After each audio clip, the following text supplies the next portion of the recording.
نحمده ونصلي على رسوله الكريم اما بعد فقال رسول الله صلی اللہ علیہ وسلم من صام رمضان ثم اتبعه ستا من شوال كان كصيام الدهر او كما قال علیہ الصلاۃ والسلام۔ محترم ناظرین کرام، شوال کا مہینہ، بابرکت مہینہ، رمضان مبارک کے بعد آنے والا مہینہ، یہ اپنے دو حصوں کو پار کر چکا ہے اور اس کا تیسرا حصہ یعنی کہ تیسرا عشرہ چل رہا ہے اور آج 22 شوال ہے۔ اللہ کے نبی صلی اللہ علیہ وسلم نے اس مہینے کی فضیلت کو بیان فرماتے ہوئے، اس مہینے کی اہمیت کو اجاگر کرتے ہوئے یہ ارشاد فرمایا، من صام رمضان، کہ جس نے رمضان مبارک کے روزے رکھے، ثم اتبعہ ستا من شوال، پھر اس کے بعد آنے والے شوال کے مہینے کے 6 روزے رکھے، کان کصیام الدہر، وہ مرد و عورت ایسے ہیں جیسا کہ انہوں نے پورے سال روزہ رکھا، پورے سال روزے رکھنے کا اہتمام کیا۔ ہم یہ دیکھیں، اللہ تبارک و تعالیٰ نے امت محمدیہ صلی اللہ علیہ وسلم کے لیے ایک عام اصول بیان فرمایا۔ قرآن مجید میں اللہ فرماتے ہیں، من جاء بالحسنۃ فلہ عشر امثالہا، کہ جو ایک نیکی کرتا ہے اللہ تبارک و تعالیٰ اس کو 10 گنا عطا فرماتے ہیں۔ جب ہر نیکی کے کرنے پر 10 گنا مل رہا ہے، تو اگر ہم رمضان المبارک کے 30 روزے دیکھیں اور اس کو 10 سے گنا کریں تو گویا کہ ہمیں 30 روزوں کے رکھنے پر 10 مہینے روزے رکھنے کا ثواب حاصل ہو گیا۔ نبی علیہ الصلاۃ والسلام نے پھر یہ فرمایا کہ جس نے ثم اتبعہ ستا من شوال، رمضان کے بعد والے مہینے شوال کے 6 روزے رکھے تو وہ ایسا ہے جیسا کہ اس نے پورے سال روزے رکھے، کان کصیام الدہر، یعنی کہ یہ 6 روزے جب ہم اس کو 10 سے گنا کریں گے تو گویا کہ 60 ہوگا۔ تو پھر معلوم یہ ہوا کہ ان 6 روزوں کے رکھنے پر مزید 2 مہینے روزے رکھنے کا ثواب بھی حاصل ہو جائے گا۔ جہاں ایک طرف رمضان مبارک کے 30 روزے رکھنے پر 10 مہینے روزے رکھنے کا ثواب حاصل ہوا، وہیں اس مہینے میں 6 روزے رکھنے پر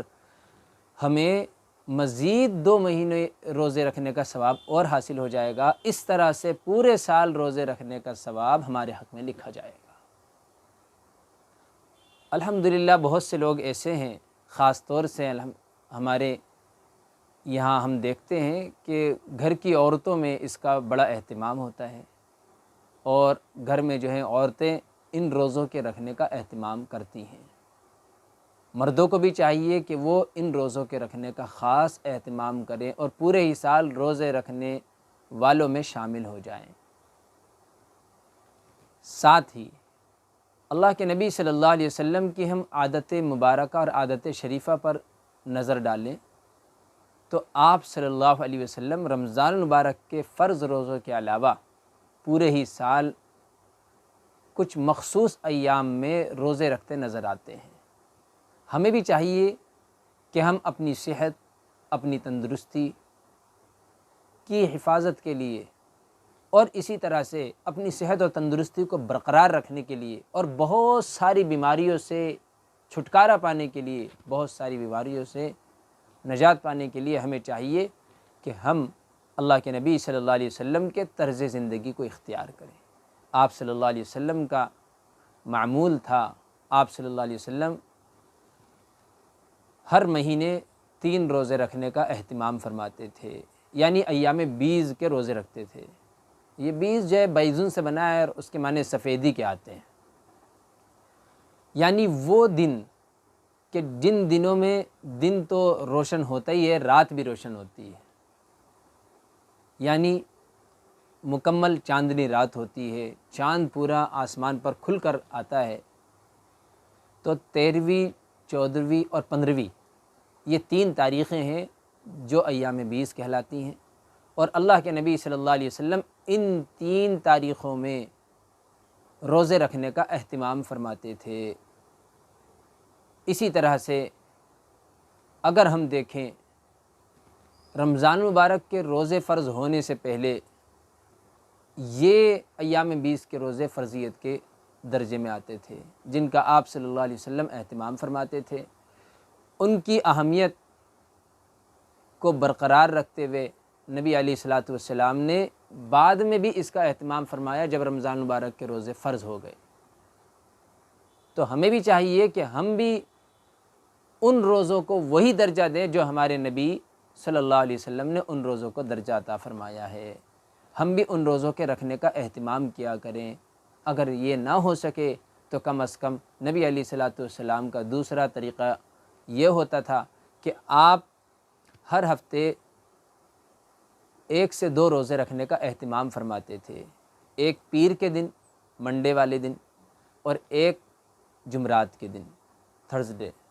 منڈے اور تھرسڈے ان 2 دنوں میں آپ صلی اللہ علیہ وسلم روزے کے رکھنے کا اہتمام فرماتے تھے، نفلی روزے رکھا کرتے تھے۔ ہمیں چاہیے کہ ہم بھی ان دنوں میں روزے رکھا کریں، اس لیے کہ آپ صلی اللہ علیہ وسلم نے اس کا اہتمام فرمایا ہے، اور ہم نے عمرے کے سفر کے موقع پر مسجد نبوی وغیرہ میں دیکھا کہ وہاں پر پیر اور جمعرات میں بھی بعض لوگ دسترخوان لگاتے ہیں، افطار کا اہتمام کرتے ہیں، اور جو روزے دار ہوتے ہیں وہ اس دسترخوان پر آ کر افطار کرتے ہیں۔ وہاں پر اس کا خاص اہتمام دیکھا گیا۔ ہمیں بھی چاہیے کہ ہم بھی اس کا اپنے گھروں میں اہتمام کیا کریں۔ انشاءاللہ جب ہم ان نفلی روزوں کا بھی اہتمام کریں گے، بہت سی بیماریوں سے، تکلیفوں سے، پریشانیوں سے، اور اسی طرح سے جسم کو لگنے والی طرح طرح کی جو تکلیفیں ہیں، بیماریاں ہیں، ان سے ہم محفوظ ہوتے چلے آئیں گے۔ اور پھر علماء نے لکھا ہے کہ یہ جو ایام بیس کے روزے ہیں، اسی طریقے سے نفلی روزے ہیں، ان روزوں کا اہتمام انسان کو متقی اور پرہیزگار بنا دیتا ہے۔ متقی اور پرہیزگار بننے کے لیے ہمیں چاہیے کہ ہم ان روزوں کا اہتمام کریں۔ جہاں رمضان مبارک کے روزوں کا یا اسی طرح سے عام روزوں کا ذکر آتا ہے تو اللہ فرماتے ہیں یا ایھا الذین آمنوا کتب علیکم الصیام کما کتب علی الذین من قبلکم لعلکم تتقون، کہ تم سے پہلی امتوں پر بھی چند دنوں کے روزے فرض کیے گئے اور تم پر بھی، لیکن اللہ آگے فرماتے ہیں لعلکم تتقون، اس کا ایک خاص مقصد بیان کیا گیا روزے کا کہ تاکہ تم پرہیزگار بن جاؤ، تم متقی بن جاؤ۔ اگر ہم چاہتے ہیں کہ ہم اللہ کے چہیتے بندوں اور اس کی چہیتے بندوں میں ہمارا شمار ہو جائے، اس کے محبوب اور پسندیدہ بندوں میں ہمارا شمار ہو جائے، ہم اس کے پسندیدہ بندوں میں شامل ہو جائیں، تو ہمیں چاہیے کہ ہم رمضان مبارک کے علاوہ بھی نفلی روزوں کا اہتمام کرتے رہیں۔ اسی کے ساتھ ساتھ آخر میں ایک بات اور ذہن میں رکھیں، جو ہماری مائیں بہنیں رمضان مبارک میں عذر کی وجہ سے، ماہواری کی وجہ سے روزے نہیں رکھ پاتی ہیں، 5، 7، 8، 10 دن کے روزے چھوٹ جاتے ہیں۔ دیکھیے اس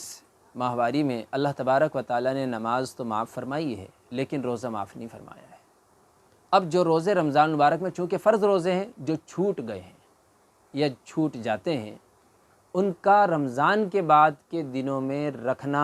ہمارے لیے ضروری ہے، ان کی قضا ضروری ہے۔ تو جتنے روزے رمضان مبارک میں پیریڈز کی وجہ سے چھوٹ جائیں، ہم ان کو دوسرے دنوں میں قضا کر لیں، تاکہ جو فرض کی ادائیگی میں کمی رہ گئی تھی وہ کمی پوری ہو جائے۔ تو روزہ معاف نہیں ہے ان حالات میں بھی، اس لیے روزے کو بعد میں رکھ کر اس فریضے کو پورا کر لیا کریں۔